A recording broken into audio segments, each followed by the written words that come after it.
আলহামদুলিল্লাহ, যে আমাদের টার্গেট থাকবে অবশ্যই ভালো ক্রিকেট খেলার জন্য। কারণ এর আগে আমরা যখন এখানে খেলেছিলাম, আমরা টেস্ট ক্রিকেটে অতটা ভালো করতে পারিনি। বিশেষ করে আমরা একটা জিততে পারিনি লাস্ট 4 বছরের যদি আমরা দেখি এখানে স্টার্ট।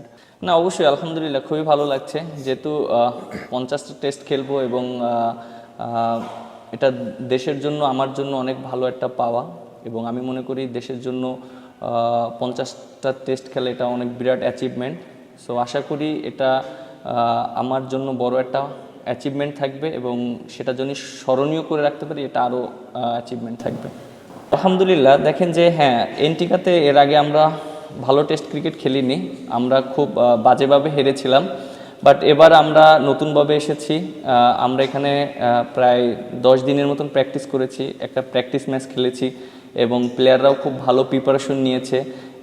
আমি অনেক কনফিডেন্ট যে আমার টিম অনেক ভালো করবে এবং সবাই ভালো ক্রিকেট খেলে আমরা যেন ম্যাচটা জিততে পারি। এবং ব্যাটসম্যানরা, বোলাররা এবং আমি, স্পিনাররা যারা আছে, সবাই যদি টিমভাবে খেলতে পারি, আশা করি এই টেস্টে একটা ভালো একটা রেজাল্ট আসবে।